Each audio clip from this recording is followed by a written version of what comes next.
cuando empiezas en el mundo de ganar dinero online, aparecen, no sé por qué, pero aparecen un mogollón de sitios donde se supone que vas a ganar dinero contestando encuestas, ¿no?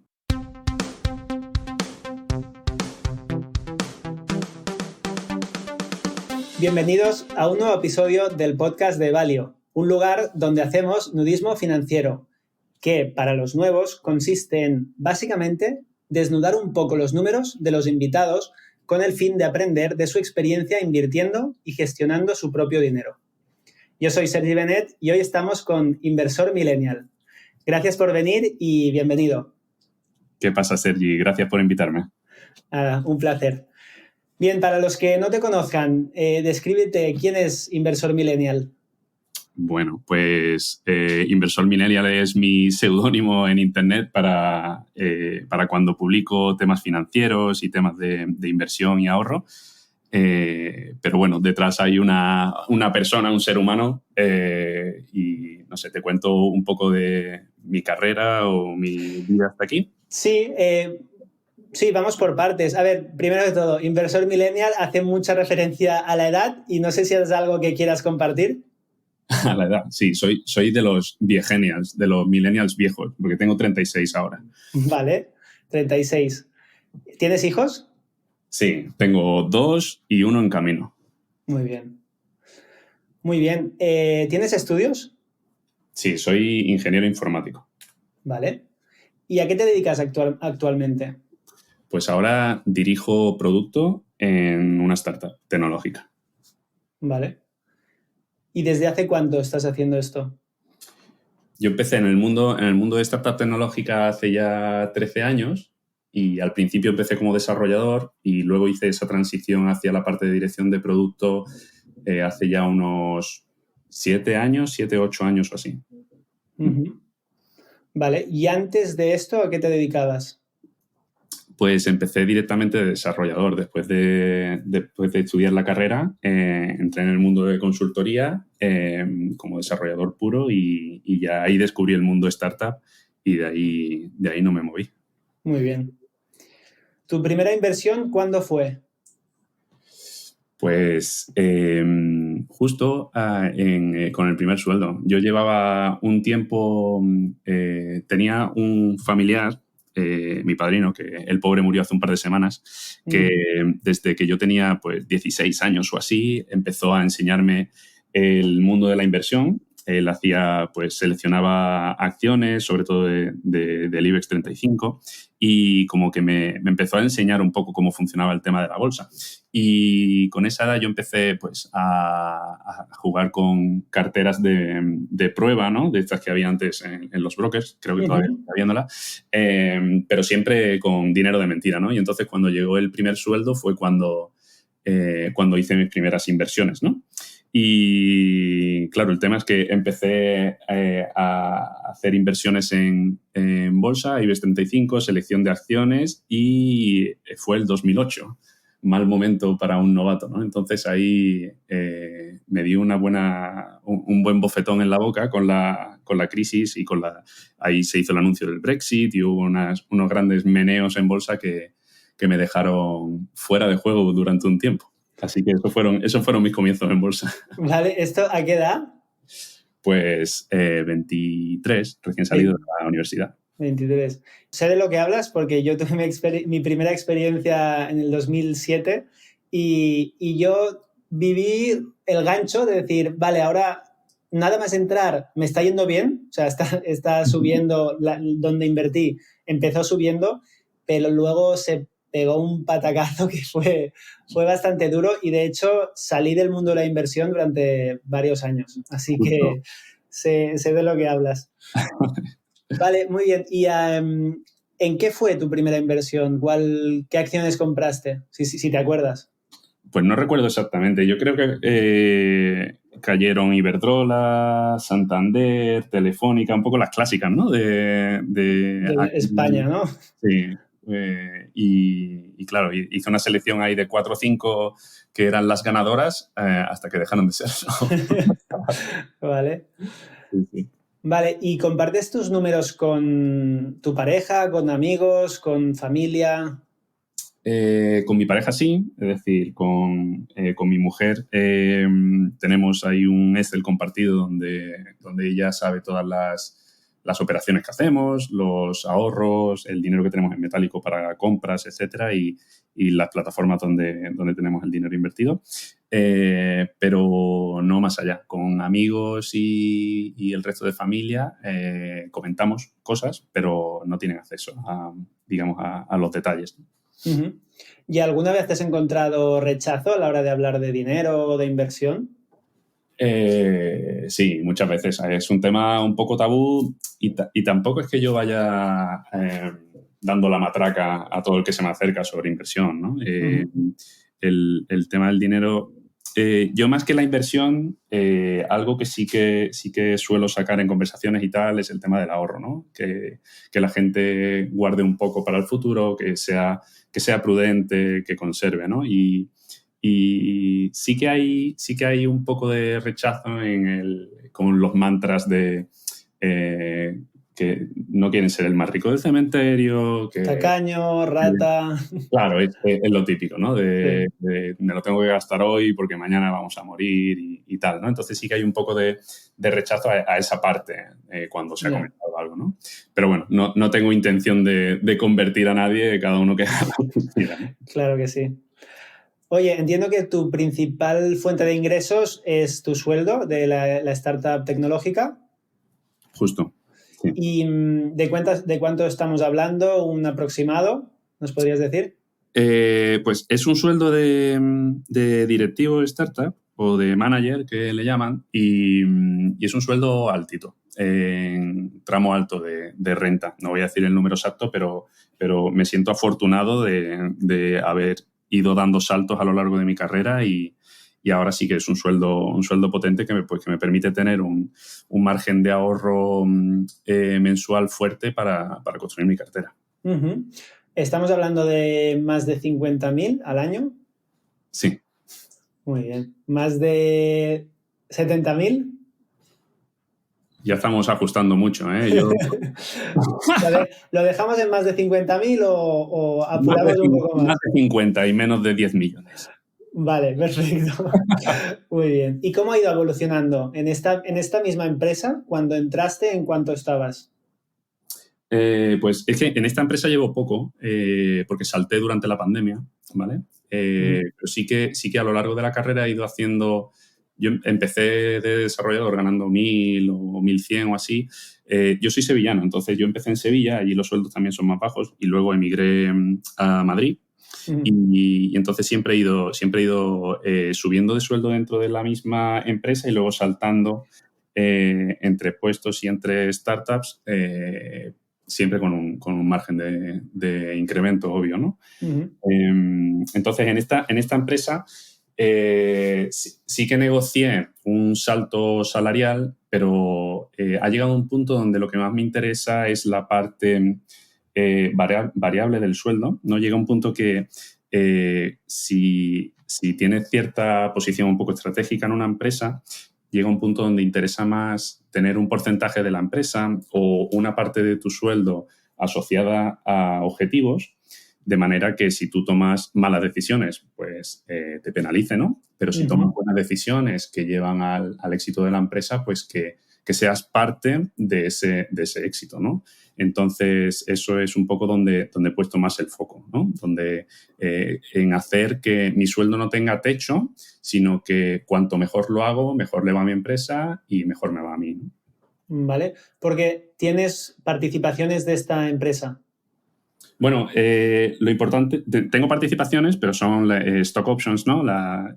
Digamos que eres parte como empleado, eres parte tienes parte de la sociedad, pero sobre todo es una parte variable del sueldo asociada a objetivos, ¿no? Que es lo que es más suculento, ¿no? Pero esta parte variable, ¿la cobras en efectivo, la cobras en dinero o la cobras en más participaciones de la empresa que se harán líquidas en algún futuro evento de compra o alguna inversión? ¿Cómo funciona? Las stock options o las phantom shares, que son los que yo tengo, al final son participaciones que se pueden hacer líquidas en algún momento de venta o de adquisición de la empresa, Pero aparte de eso, yo he negociado variables en base a objetivos, de manera que si, imagínate, el año que viene alcanzamos una facturación de tantos millones, yo me llevo dinero líquido a mi cuenta. Eso es dinero que yo ingreso X mil euros por haber alcanzado el objetivo. Y esos son ingresos en cuenta que directamente puedo gastarme o ahorrar o invertir o lo que me dé la gana. Vale. En términos de participación, más o menos ¿qué porcentaje pueden ceder una empresa como la tuya a empleados clave como tú, por ejemplo?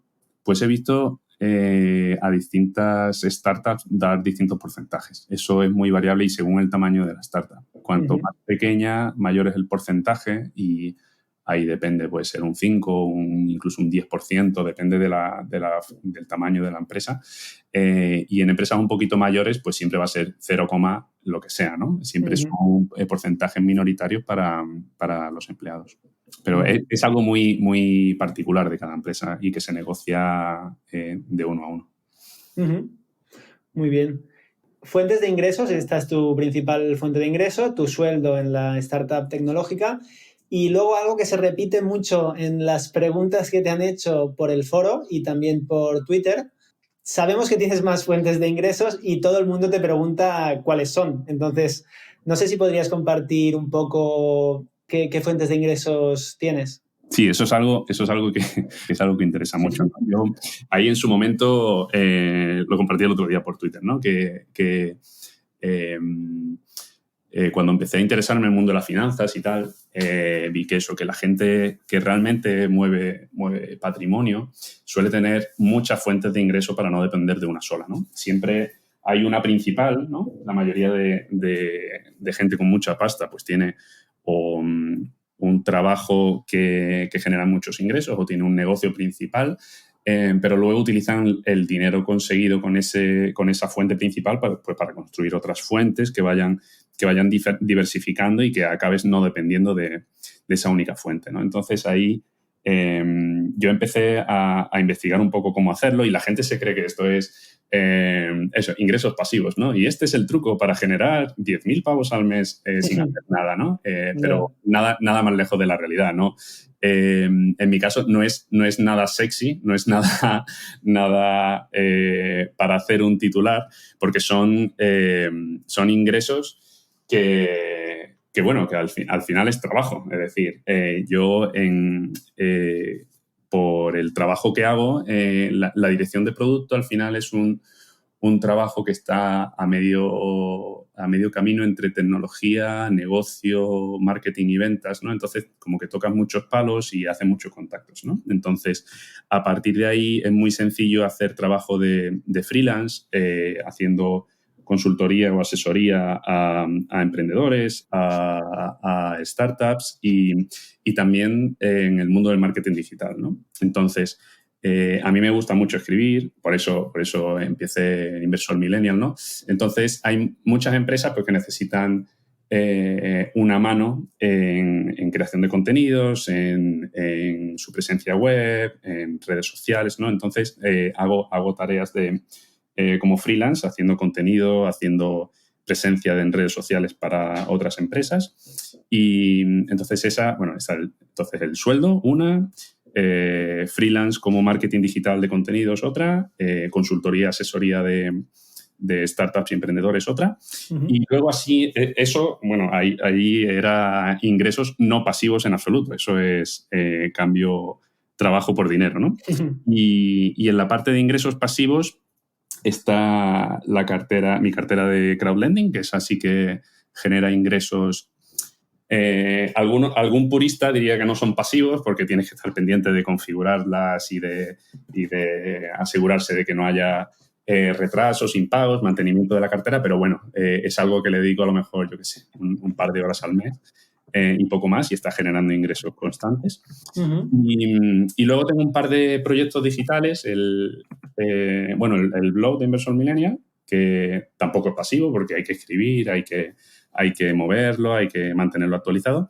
Y otro proyecto más que he lanzado hace poco y que, bueno, todavía está en fase un poco inicial, y que me interesa no solo por el dinero que empieza a generar o el dinero que suponga, sino porque también es algo que yo veo que es muy interesante cuando empiezas a hacer este tipo de proyectos, ¿no? Que al final son una plataforma para crecer profesionalmente, ¿no? Ahí este proyecto pues, está enfocado a una industria que a mí me interesa mucho, que igual en un futuro puedo aspirar a trabajar en ella, en esa industria, pero que a día de hoy no puedo por temas familiares, implica que tengo que ponerme a estudiar, que tengo que viajar y tal. Entonces, lo que me planteé es cómo puedo ser parte de esa industria sin tener la formación, pero de alguna manera ir metiendo la patita, ¿no? Y entonces arranqué un proyecto que es como una newsletter gratuita, y entonces voy haciendo publicaciones y me ha permitido ir haciendo contactos en esa industria, voy entrevistando a gente, voy aprendiendo de las dificultades y de los distintos perfiles. Entonces, como que me sirve, por un lado, para empezar a generar ingresos, y lo utilizo como plataforma de experimentación de cómo generar nuevos ingresos, de cómo hacer nuevas técnicas de marketing, etcétera. Pero además estoy entrando en algo que me interesa en mi carrera profesional a futuro, ¿no? Entonces, algo que intento hacer con este tipo de proyectos pues es siempre disfrutar y pasármelo bien, ¿no? Porque yo con mi sueldo y con mi familia, con mi trabajo y con mi familia ya tengo el 98% de mi tiempo ocupado. Uh-huh. Si le dedico algo de tiempo a un proyecto es no porque me dé 4 euros más o 400 euros más, sino porque también me construya como persona, como profesional, ¿no? Claro. ¿Quieres compartir la newsletter para que la gente pueda suscribirse si le interesa? No, es muy de nicho y no tiene nada que ver con nada de lo que estamos hablando. Vale. Pero bueno, lo importante no es eso, sino lo importante es el concepto de explorar distintas vías de monetización en cosas que te aporten como persona, como profesional, ¿no? Uh-huh. Vale, entonces, resumiendo, ¿cuántas fuentes de ingresos tienes ahora mismo? Tengo 7. A ver, voy a repasar la lista. Tengo el sueldo, freelancing de marketing digital, ingresos de consultoría y asesoramiento de startups y emprendedores, cartera de crowdlending, el blog de Millennial, este proyecto que te comentaba, y luego pequeñas fuentes de monetización en redes, de otras cuentas que tengo, cuentas de ahorro y como pequeñas gotitas que eso ya prácticamente son el saco número 7, que son muchas pequeñas cositas, ¿no? Vale, pues obviamente también en el foro de Valio y por Twitter se ha preguntado mucho esta cantidad de ingresos. ¿En cuánto estarías ahora mismo ingresando al mes, dejando de lado el sueldo? Sí. Estas otras 6 fuentes de ingresos, ¿cuánto te aportan mensualmente? Más o menos, a una horquilla. Sí, pues son bastante volátiles, ¿no? Como de media están rondando como 1.000 euros, entre 1.000 y 1.500. De repente hay un picazo de 4 o 5.000 euros por algún proyecto concreto, por algún encargo concreto, y otros meses son la miseria y son 50 pavos, ¿no? Pero sí, más o menos entre 1.000 y 1.500 suelen entrar por ahí. Vale, ¿y cómo llevas el equilibrio trabajo y vida personal? Esa pregunta es la caña. Yo creo que esa es una de las mayores dificultades, ¿no? Sobre todo el que sea padre o que tenga familia lo sabrá. Pero bueno, yo tengo un as en la manga, que es el trabajo en remoto, que para mí es la salvación, ¿no? Yo llevo trabajando en remoto 4 años y para mí esa es la mayor ventaja que yo puedo tener para equilibrar trabajo y familia, porque me permite levantarme por la mañana, encargarme de los peques, llevarlos al cole, luego ponerme a currar y no perder ese tiempo que tengo, que solemos perder, ¿no? Yendo y viniendo. Durante el trabajo hay muchas tareas que estoy haciendo, compaginando cosas de casa con el trabajo. Es decir, hay muchas veces porque tengo una reunión donde tengo que estar prácticamente de oyente y estoy haciendo camas o estoy tendiendo la ropa, ¿no? Entonces, esa flexibilidad de poder hacer cosas en casa y compaginarlas con el trabajo, pues es la caña, ¿no? Y luego el equilibrio entre el tiempo que paso con la familia y los proyectos y tal es complejo, pero a la vez lo hace que tengas que ser creativo, ¿no? Yo creo que siempre tenemos o limitaciones de recursos o de dinero o de tiempo, ¿no? Y al final eso hace pues que tengas que automatizar, que tengas que delegar, que externalices y te ayuda a ser más creativo, ¿no? Y imaginando, al final, familia es algo a lo que para mí es prioritario a nivel de tiempo, ¿no? Porque ese tiempo, al final, que pasas con los peques, eso desaparecerá, ¿no? Entonces, dentro de 10 años podré escribir 1000 blogs, hacer 1000 proyectos, montar startups o lo que me dé la gana, pero el tiempo que paso con mis hijos hoy, eso no me lo puede dar nadie, ¿no? Entonces, Claro. por eso digamos que lo priorizo y dejo todo el tema de proyectos y otro tipo de hobbies, lo dejo siempre como en un tercer lugar y aprovechando pues ratos sueltos y madrugones o noches después de que se van todos a la cama, etcétera. Muy bien. Entonces, satisfecho, ¿no? Con tu equilibrio trabajo y vida personal. Bueno, siempre es un reto, ¿vale? Porque el trabajo es muy exigente, la familia pues al final exige y encima yo que me meto en mil aventuras, pues siempre es un reto y siempre quieres tener más tiempo y quieres días de 48 horas, pero no los hay. Y encima hay que dormir y hay que comer y otras cosas. Entonces, bueno, siempre buscando ese equilibrio y buscando que ninguno de las tres patas, ¿no?, se resienta. Muy bien. 4 años en remoto, un veterano del remoto antes de que fuera obligado para todo el mundo. ¿Algún consejo para los principiantes que podrías decirnos? Nada, yo creo que al final el peligro del remoto, yo creo que en general la gente es muy productiva cuando está en remoto, si tiene objetivos claros y la motivación adecuada, ¿no? Entonces, ahí ya sea como miembro de un equipo o como manager, al final el tener esa comunicación abierta y clara sobre qué estamos haciendo, por qué lo estamos haciendo y cuáles son los objetivos, eso es importantísimo para que esté todo el mundo alineado. Y luego a nivel humano, es difícil conectar con los compañeros o con el equipo porque no tienes esa conversación por el pasillo, no tienes esa charla con el café. Entonces, hacer hueco antes o después de las llamadas para antes de empezar, cuando tienes llamadas, al menos yo me paso todo el día, ¿no?, de llamada en llamada.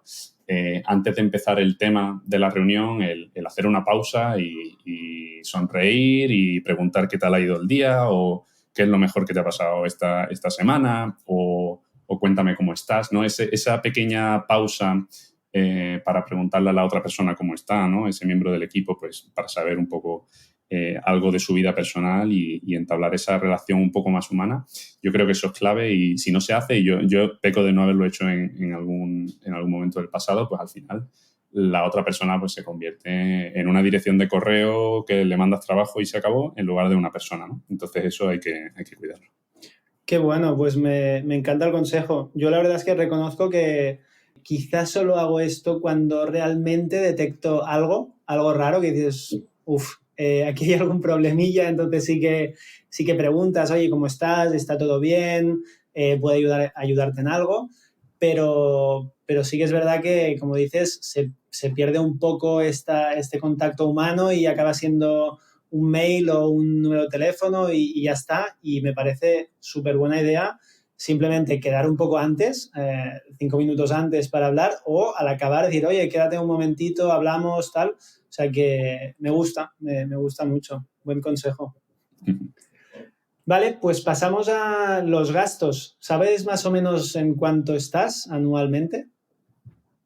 ¿Cuánto gasto anualmente? Pues la verdad no sabría decirte la cifra. Yo sé lo que mi porcentaje de ahorro mensual que está ahí entre el 50 y el 60% siempre.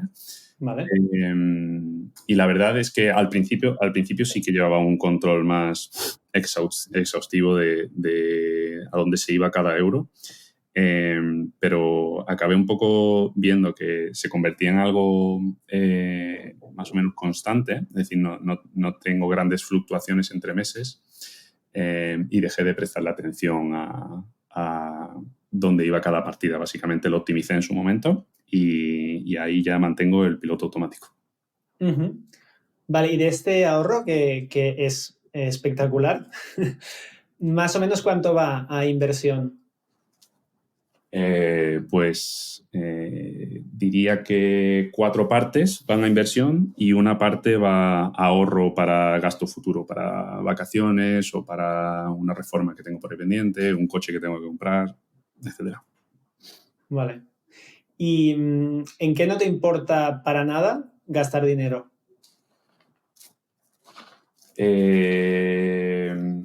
Pues la verdad es que hay varias cosas que soy muy barra libre y que no mido, ¿no? En la parte de hacer viajes o moverme, yo tengo la suerte de vivir cerca de la montaña y para mí la naturaleza es importante. Entonces, no escatimo en material de montaña, en escapadas a la montaña o en moverme con los peques al campo. Zapatillas para correr o para correr por la montaña, la verdad es que barra libre, porque para mí eso es importante, ¿no? Y luego, en la parte de libros, la verdad es que se me va un poco de las manos el presupuesto de libros. Y luego cultura. Ahora, tristemente, con el tema del COVID no, pero a mí me flipa la música y la música en vivo. Y en eso la verdad es que deliberadamente gasto mucho. Bueno, bien.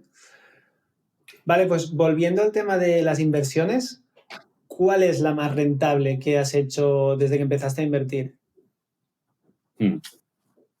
Pues a nivel de cifras, a ver, yo en general mi cartera, te cuento mi cartera, la tengo publicada ahí, ¿no? Pero yo tengo como el 85% son fondos de inversión, entonces invierto en fondos indexados a través de un robo-advisor y en fondos individuales. Y ese es como el 85% de mi cartera. Y luego el otro 15% está en plataformas de crowdlending. Y ambas están teniendo aproximadamente un rendimiento similar. Es decir, igual los fondos están teniendo un poquito más de rendimiento últimamente y crowdlending un poquito menos, pero están ambas rondando entre el 8 y el 12 constantemente anual. Entonces están casi empatadas. No he pegado nunca yo intento huir de elegir valores o de pegar pelotazos que haga una multiplicación ahí de por 8, por 10, ¿no? Que se están viendo últimamente.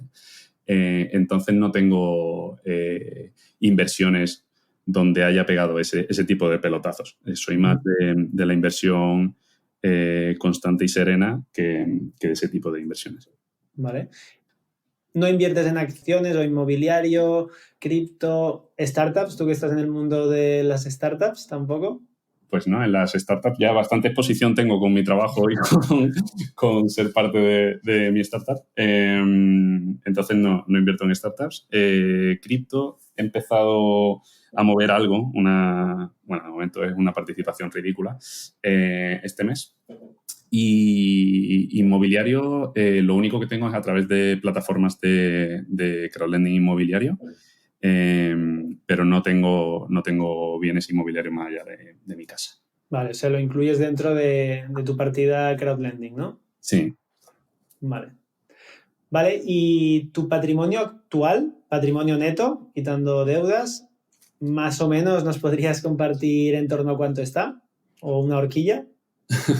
Pues no lo tengo publicado y no quiero compartirlo públicamente, pero bueno, está en 6 cifras, así que más Vale. de 100 y menos de 1 kilo.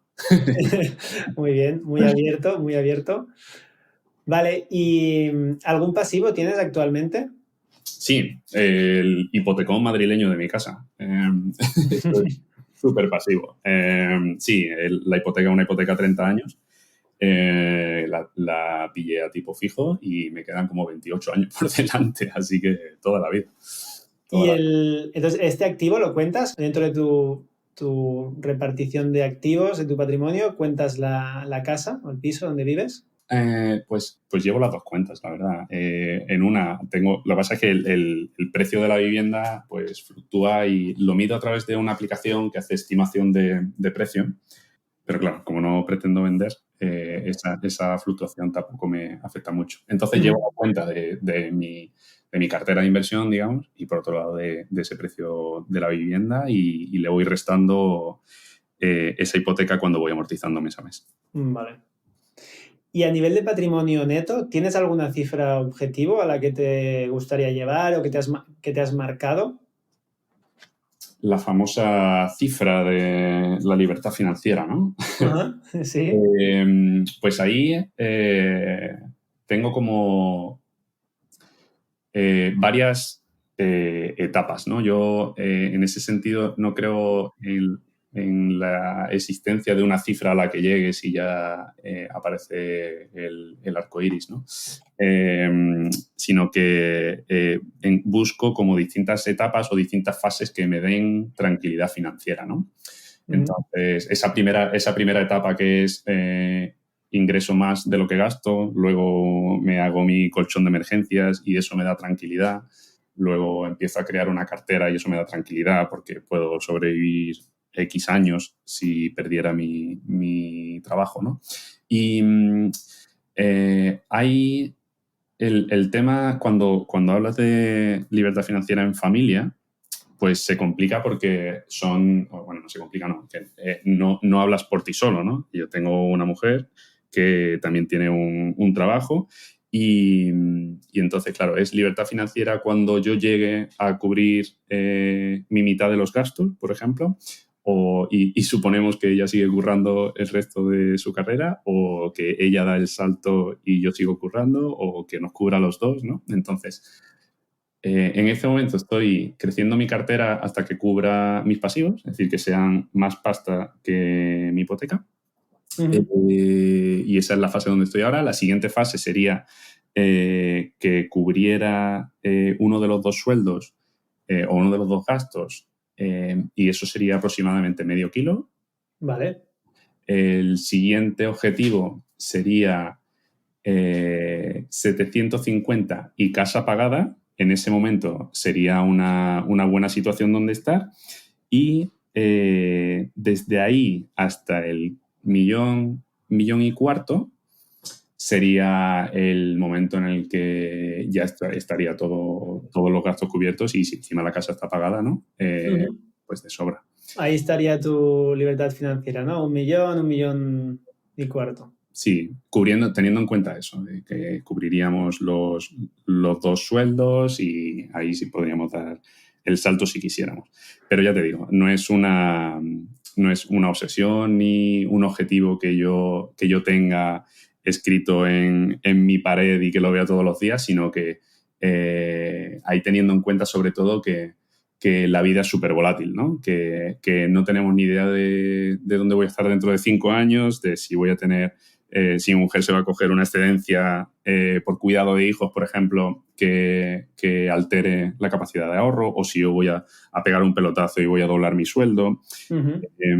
Entonces, por eso las estimaciones o las previsiones me da un poco de risa, ¿no? Yo hace 5 años, pues, tenía eso, la mitad de sueldo y estábamos haciéndonos pruebas de fertilidad porque no podíamos tener hijos y ahora viene el tercero en camino, tengo el doble del sueldo. Qué bueno, ¿no? No, y que lo que me refiero es que a lo mejor he estado en una empresa muy bien y de repente esa empresa pues ha ido a quiebra en muy poco tiempo y me he quedado prácticamente sin nada y luego he doblado el sueldo. O, ¿sabes? Como que a lo largo de los años he visto tantas fluctuaciones en carrera, en familia, en inversiones que no es algo lineal que puedas decir, pues voy a estar aquí en 5 años, en 10 años, en 15 años, ¿no? Porque es muy fluctuante todo, ¿no? Muy bien. ¿Ahora mismo tienes algún activo en pérdidas? Pues yo creo que los bitcoins que metí el otro día. Lo has pillado justo en caída libre, ¿no? Justo. Qué Muy bien. puntería. Sí, sí. Eso y alguna de las plataformas donde he invertido, alguna de ellas ha quebrado o está en situación de impago y hay algún dinero cogido. Sí, yo creo que eso. Parte de lo que hay en Bitcoin y una de las plataformas en las que invertí en su momento, ahí hay pérdidas. Y el resto ahora mismo va bien. Muy bien. En términos genéricos, estás en positivo y te ha ido creciendo el patrimonio gracias a la inversión. Sí, sí, totalmente. Muy bien. Vale, ¿qué harías si hoy mismo te caen del cielo 1 millón de euros limpios, totalmente libres de cargas? ¿Qué harías con este dinero? Qué buena. Yo creo que lo movería prácticamente igual que estoy haciendo la gestión de mi cartera ahora. Bueno, una parte lo dejaría en metálico para gastarlo y disfrutarlo y el resto lo movería como lo muevo ahora, que es a través de fondos indexados para ir haciendo retiradas cuando toque y vivir de ello. ¿Qué parte te iría a disfrute? Que dame una cifra para caprichos y para disfrutarlo. ¿De 1 kilo? Sí, Pues no sé, 100.000 pavos, no sé. muy bien. Sí, sí. Vale, inversor millennial, ¿tu mayor aprendizaje o uno de los mayores aciertos en tu carrera profesional o en el mundo de la inversión, cuál sería?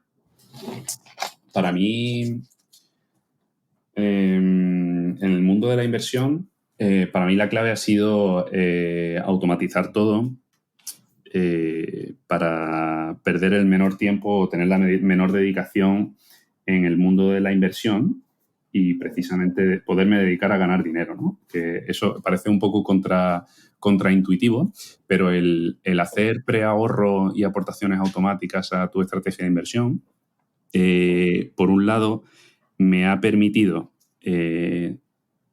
mantenerme en mi estrategia a lo largo de los años y no entrar en pánico cuando ha habido pues eso, caídas de bolsa, etcétera, sino que he ido manteniendo esas aportaciones mensuales a fondos indexados año tras año sin que me consumiera muchísimo tiempo y dedicación, ¿no? Entonces, eso me ha liberado pues, para hacer otro tipo de proyectos y otro tipo de iniciativas que luego se han convertido en fuentes de ingreso que lo que han hecho es acelerar esa carrera inversora, ¿no? Entonces, yo ese creo que ha sido mi mayor aprendizaje, ¿no? No sé si es acierto, pero sí aprendizaje. El hacer preahorro y aportaciones automáticas para ser perseverante, ¿no? Si es al final el proyecto inversor, si tú tienes un proyecto inversor a 10 años, a 20 años, cuanto menos trabajo te cueste, mejor, ¿no? Para poder ser constante. Muy bien. Tú que te has movido tanto y que has probado tantas fuentes de ingreso y que actualmente ya estás en 7 y veo que siempre estás probando cosas, ¿qué es lo más raro que has hecho por dinero? Esa pregunta suena fatal. ¿Qué es lo más Contéstala raro? como la entiendas tú. Vale, lo más raro que he hecho por dinero. Pues yo creo que el rollo este de las encuestas, ¿no? Yo creo que cuando empiezas en el mundo de ganar dinero online, aparece, no sé por qué, pero aparece un mogollón de sitios donde se supone que vas a ganar dinero contestando encuestas, ¿no? Y es una miseria eso. Entonces yo recuerdo de haberme dado de alta en un mogollón de plataformas de estas de encuestas, de contestar preguntas sobre mis hábitos de consumo de yogur y mil movidas raras para ganar 5 céntimos y cosas súper vergonzosas. Entonces yo creo que eso ha sido la mayor pérdida de tiempo y sin sentido que he hecho por céntimos. Sí que es verdad que se ven miles de anuncios, bueno, no sé, quizá por el tipo de público, también a mí me salía mucho en el pasado de esto, gana dinero rellenando encuestas y bueno, cosas que alguna vez ya he leído, que no me he metido yo, pero que he leído que al final no se gana nada y bueno, me alegro de que lo confirmes y que le ahorremos tiempo a las personas que se lo planteen. Totalmente, O sea que, engañifa total. vale, genial, pues recibido. Vale, pues ya estamos acabando. Esta creo que ya sé lo que me vas a contestar porque ya te vi algún día por Twitter. Una persona que te haya ayudado mucho y a quien estés muy agradecido.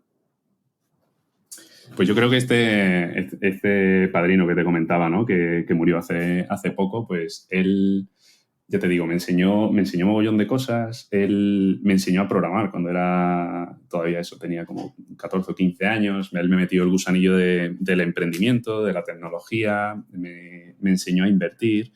Y es como, joder, qué mentor, ¿no? Qué alegría tener a alguien que te inspire y que tenga tanto impacto en tu vida, ¿no? Porque realmente todo lo que he hecho después de mi vida ha venido inspirado por esta persona, ¿no? Así que sí. Qué bueno y qué importante tener a alguien así a tu lado. Siento mucho la pérdida, pero bueno, deja un buen legado contigo, así que muy bueno. No, y al final eso también te inspira a compartirlo con los demás, ¿no? Ves el impacto que él tuvo en mi vida, ¿no? Y te invita a compartir lo que tienes con la gente, ¿no? Y poder ayudar también para tener ese impacto en los demás, ¿no? Eso al final es siempre inspirador. Muy bien. Vale, pues la última. ¿Algún libro de cualquier temática? No es necesario que sea de inversión o de dinero. ¿Algún libro que te haya gustado mucho o que recomiendas a cualquier persona? Sí, pues a mí Sapiens de Harari, ¿cómo se llama? ¿No? Yuval Noah Harari, Sí, muy bueno. me abrió mucho la mente, la verdad. Me ayudó a pensar sobre la cultura, sobre el dinero, la religión y nuestras creencias, ¿no? Y la verdad, no tiene nada que ver con finanzas, ¿no? Pero a nivel cultural yo creo que es bastante rico y que puede ser más o menos radical en algunos planteamientos, pero que al menos te hace pararte a pensar, ¿no? Entonces, yo lo recomiendo mucho. Muy buen libro, yo me lo leí no hace mucho y la verdad es que también toca el tema del dinero desde los inicios y bueno, lo mezcla un poco con la historia, la religión. Muy buen libro, muy buen libro. Buena recomendación y lo apoyo totalmente. Pues, inversor millennial, hemos acabado. Muchísimas gracias por tu tiempo y ha sido un verdadero placer. Gracias a vosotros y enhorabuena por lo que estáis haciendo por la educación financiera, que la verdad es que sois alucinantes. Lo mismo digo, que también estás aportando muchísimo al sector. Muy bien. Pues Muy bien, nos vemos, que vaya muy bien. gracias. Adiós.